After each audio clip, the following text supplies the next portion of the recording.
प्रधानमंत्री की कठिन तपस्या सुनेंगे ना तो आपकी आंखों से आंसू आ जाएंगे। एक संत राम मंदिर में जब संबोधित कर रहे थे तब वो रोने लगे। उन्होंने कहा कि हम तो प्रधानमंत्री को ये सुझाव दे रहे थे कि बस 11 दिन नहीं बल्कि 3 दिन का आप अनुष्ठान कर लीजिए। आप 3 दिन ही जमीन पर सो जाइए, आप उस फलाहार को ले लीजिए। लेकिन प्रधानमंत्री पूरे 11 दिन इस कड़कड़ाती ठंड में जमीन पर प्रधानमंत्री सोए हैं। अन्न का त्याग किया है प्रधानमंत्री ने, यहां तक कि जल का भी त्याग किया। ऐसी भी खबरें कई जगहों से आई। अब जल की जगह पे नारियल पानी प्रधानमंत्री ने पिया। और ये उन नेताओं को ये बात समझ में नहीं आएगी जो नेता सनातन धर्म का विरोध करते हैं, सनातन धर्म का अपमान करते हैं, जो नेता मांसाहार करते हैं, पबों में जाते हैं, क्लबों में जाते हैं।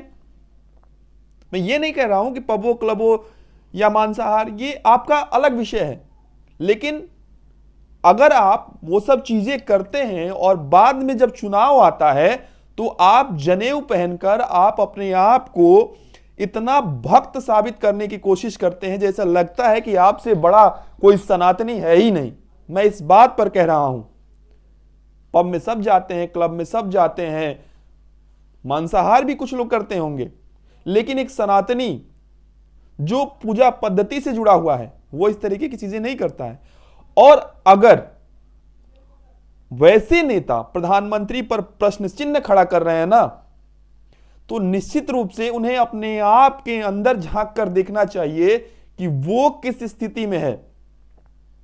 जिन लोगों ने सनातन के अपमान के लिए क्या क्या नहीं कहा, जिन लोगों ने प्रभु श्री राम तक को क्या क्या नहीं कहा, वो लोग आज प्रधानमंत्री पर सवाल उठा रहे हैं।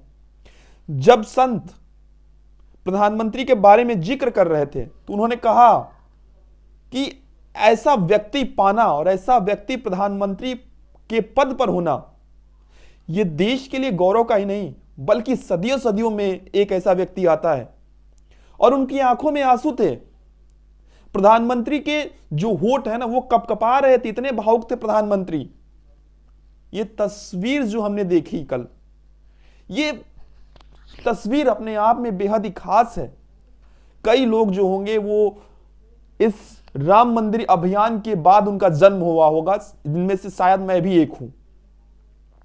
लेकिन जो लोग राम मंदिर के लिए जिन लोगों ने लड़ाइयां लड़ी, उन्होंने देखा होगा उस संघर्ष को, उन्होंने महसूस किया उन संघर्ष को।